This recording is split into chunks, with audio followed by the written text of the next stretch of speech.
Bismillahirrahmanirrahim. Assalamualaikum warahmatullahi wabarakatuh, sobat pejuang masa depan semuanya. Pada kesempatan video kali ini saya akan coba mengulik tentang salah satu sekolah tinggi kedinasan yang cukup populer di kalangan teman-teman semuanya, yaitu Politeknik Cyber dan Sandi Negara. Nah, sebagaimana sudah teman-teman ketahui bahwa untuk pendaftaran sekolah tinggi kedinasan secara serentak nanti akan dimulai pada tanggal 9 sampai 30 April. Untuk pembahasan kali ini saya coba langsung ke webnya ya teman-teman semuanya ya. Supaya apa? Supaya teman-teman juga tidak salah informasi dari sumber yang jelas seperti itu. Nah, langsung saja kita buka di webnya, muncul seperti ini teman-teman. Di sebelah kanan ada informasi tentang hotline-nya ya, WhatsApp, kemudian ada Instagram yang bisa teman-teman follow juga. Terus kemudian ada link ini adalah link untuk teman-teman mendapatkan akun SSAJN gitu ya, yang akan digunakan untuk mendaftar di sekolah tinggi kedinasan. Apapun itu nanti semuanya akan bikin akun di sini terlebih dahulu teman-teman.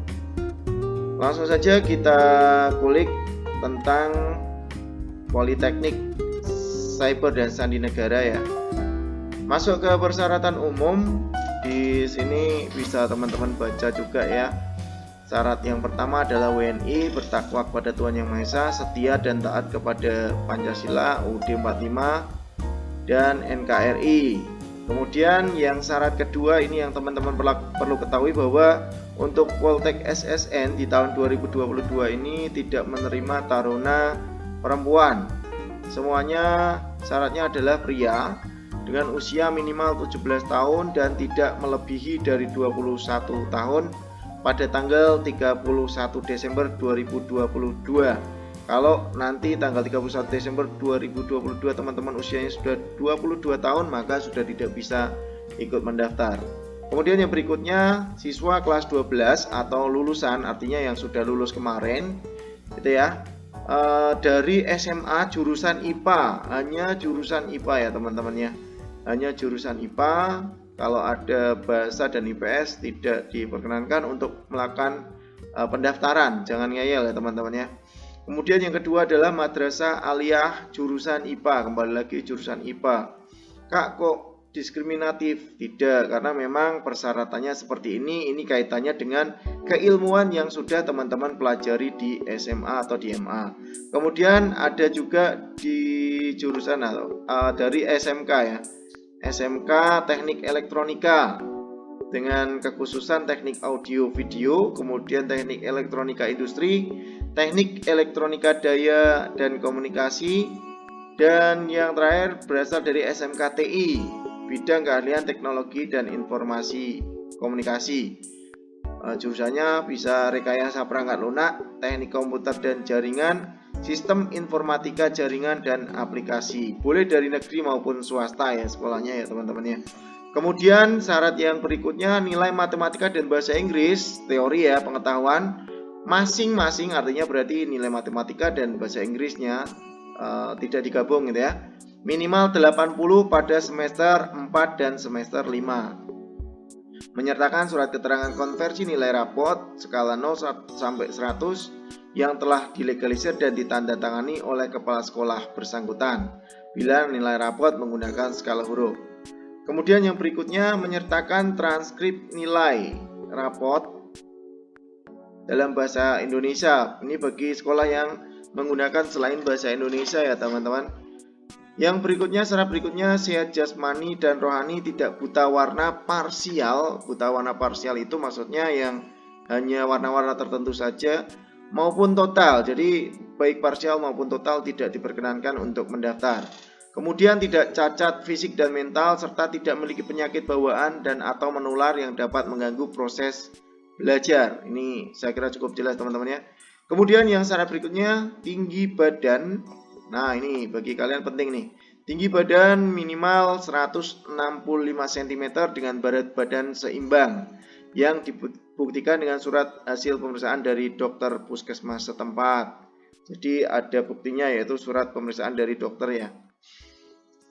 Sebagai informasi saja teman-teman, apabila teman-teman kok tinggi badannya itu hanya 165, maka perlu persiapan karena biasanya ketika dites langsung itu ada penyusutan. Kemudian tidak bertato, bekas tato dan tindik ya, kecuali yang disebabkan oleh ketentuan agama atau adat. Karena di adat tertentu itu ada yang memang laki-laki atau pria itu dari kecil harus dilakukan tindik di telinganya seperti itu. Baik telinga maupun tato gitu. Kemudian apabila berkacamata ini ada toleransi maksimal ukuran 1 baik plus maupun minus serta tidak silinder yang jadi kalau teman-teman sudah silinder maka tidak diperkenankan untuk melakukan pendaftaran di sini karena bisa dipastikan teman-teman pasti gugur dulu ya. Kemudian belum pernah menikah ya yang dibuktikan dengan keterangan dari lurah dan bersedia tidak menikah selama mengikuti pendidikan di Poltek SSN. Belum pernah punya anak biologis. Ini juga perlu diperhatikan teman-teman ya. Kemudian tidak pernah putus studi atau drop out dari Poltek SSN atau perguruan tinggi kedinasan lainnya. Jadi kalau teman-teman yang sudah lulusan sebelumnya, kemudian dulu sudah pernah masuk di sekolah tinggi kedinasan lain, dan DO, kemudian tidak diperbolehkan untuk mendaftar di Poltek SSN. Tidak sedang menjalani ikatan dinas dengan instansi lain, ini juga tidak diperbolehkan teman-teman. Kemudian bersedia membayar biaya pelaksanaan, ini biasanya nanti kalau sudah lolos ya. Pelaksanaan seleksi SKD yang dilaksanakan oleh BKN sesuai dengan Permen nomor 63 tahun 2016 sebesar Rp50.000. Setelah lulus pendidikan, bersedia ditempatkan di seluruh wilayah Negara Kesatuan Republik Indonesia dan bersedia bekerja selama 1 kali 24 jam dengan sistem shift. Ini yang perlu teman-teman ketahui juga bahwa di SSN gitu ya. Ini sistem kerjanya nanti kalau kalian sudah lulus maka menggunakan sistem kerja shift. Setelah lulus pendidikan bersedia menjalani ikatan dinas selama 10 tahun. Luar biasa, 10 tahun kalau teman-teman nanti misalkan sudah tidak kerasan gitu, nanti baru bisa resign. Berikut adalah tahapan seleksi dari Poltek SSN ya teman-teman semuanya. Di tahapan seleksi pertama-tama teman-teman nanti mengakses webnya di https://dikdin.bkn.go.id.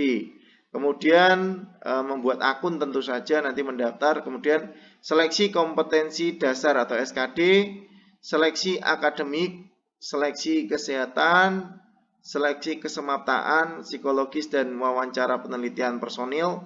Kemudian masuk ke pantokir. Nah setelah selesai pantokir ini baru teman-teman nanti akan diumumkan dan bisa menjalankan studinya. Kemudian persyaratan administrasi, ini yang perlu teman-teman persiapkan juga. Menyerahkan fotokopi transkrip nilai ujian sekolah yang sudah dilegalisasi sebelum pelaksanaan seleksi akademik. Ini bisa dipersiapkan ya teman-teman ya. Kemudian untuk berkas yang perlu dilengkapi saat seleksi psikologi dan diserahkan pada saat seleksi pantokir adalah yang pertama ada asli surat lamaran kepada Direktur Politeknik SSN ditulis tangan dengan tinta warna hitam bermaterai 10.000. Contohnya ada di format lampiran ya teman-teman, nanti bisa dilihat. Ya, seperti ini contohnya. Nanti ditanda tangan, tapi ini untuk ditulis tangan teman-teman. Kemudian kita balik lagi tadi sampai di surat ya. Oke. Kemudian asli dan fotokopi rapot semester 4 dan 5. Hanya semester 4 dan 5 dan lembar identitas diri. Jadi di halaman yang paling depan itu di rapot ya teman-teman, itu juga difotokopi dan dilegalisasi dan ditandatangani oleh kepala sekolah bersangkutan. Kemudian yang ketiga asli surat keterangan konversi nilai bila nilai rapot menggunakan skala huruf. misalkan A, B, C, D, E. Tapi kalau nilai rapot teman-teman sudah berupa angka, tidak skala huruf, maka cukup itu saja gitu ya. Kemudian yang nomor 4, asli dan fotokopi ijazah yang dilegalisir ditandatangani oleh kepala sekolah. Ini bila teman-teman itu mendaftar atau pendaftar itu adalah lulusan tahun sebelumnya, lulusan tahun 2021, 2020 dan sebagainya. Yang penting usianya tidak boleh melebihi 21 tahun. Nah, yang kelima adalah asli surat SKCK. Ini nanti teman-teman bisa minta ya di polsek setempat, paling hanya bayar 10.000 administrasi seperti itu.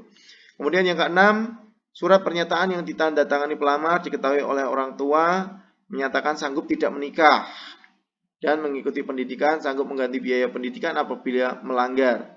Nah, apabila teman-teman nanti di DO terbukti, maka biaya pendidikannya harus dikembalikan, teman-teman. Ini bermaterai 10.000. Contohnya juga ada ya, contoh format terlampir. Kemudian yang ketujuh, asli surat keterangan belum pernah menikah dari kepala desa atau kelurahan setempat. Yang berikutnya, asli dan fotokopi identitas diri seperti kartu tanda penduduk, SIM, atau kartu pelajar bagi yang belum punya KTP atau SIM ya. Kemudian yang nomor 9, pas foto terbaru 3 bulan terakhir berukuran 4x6 sebanyak 1 lembar berlatar belakang merah. Kak, boleh enggak pakai foto yang dari sekolahan? Boleh, yang penting sesuai ketentuan ya. 3 bulan terakhir ukuran 4x6 dan berlatar belakang merah. Yang terakhir foto masing-masing ukuran 4R full body. Nah, ini juga perlu teman-teman perhatikan, jangan sampai keliru ya. Tampak depan, tampak samping, dan tampak belakang dengan ketentuan menggunakan kaos lengan pendek putih dan celana pendek warna gelap di atas lutut. Jadi celananya tidak boleh di bawah lutut atau pas lutut. Di atas lutut tanpa alas kaki. Ini foto full body 4R ya teman-teman ya. Tampak depan, samping, dan belakang. Jadi ada 3 foto. Nah, ini teman-teman waktu pendaftarannya seperti tadi di awal saya sampaikan tanggal 9 sampai tanggal 30 April. Lumayan panjang. Teman-teman bisa mempersiapkan mulai dari sekarang. Pendaftaran hanya menggunakan satu portal. Jadi di asn.bkn.go.id, lalu pilih menu sekolah kedinasan dan nanti teman-teman memilih Politeknik Cyber Sandi Negara seperti itu.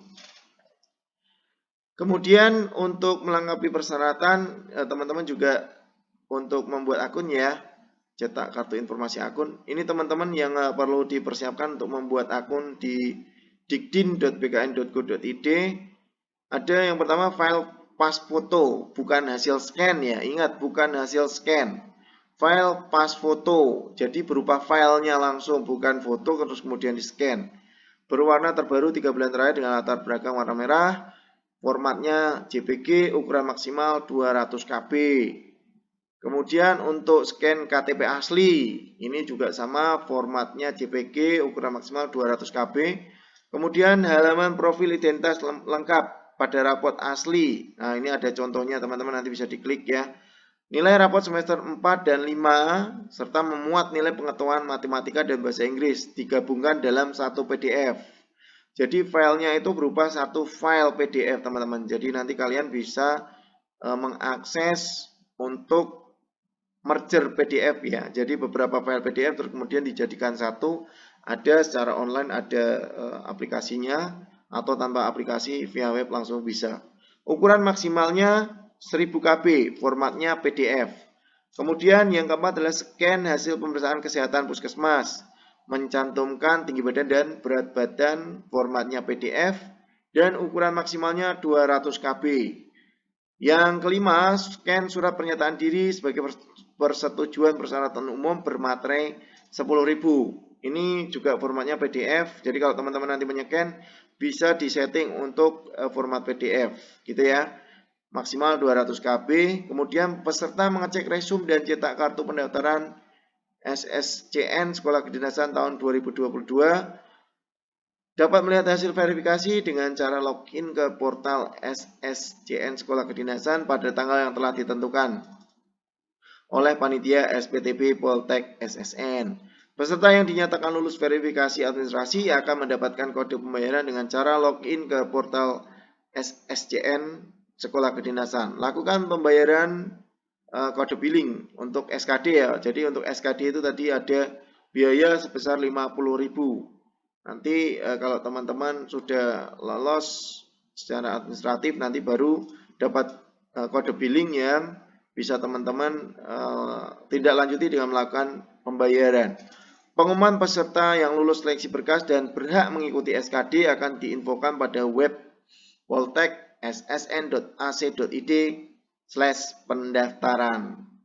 Nah, itu teman-teman informasi seputar pendaftaran di Politeknik Poltek Cyber dan Sandi Negara tahun 2022.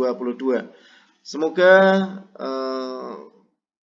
tertarik dan bisa lolos ya teman-teman semuanya. Kalau ada pertanyaan silakan bisa dituliskan di kolom komentar. Terima kasih, semoga bermanfaat.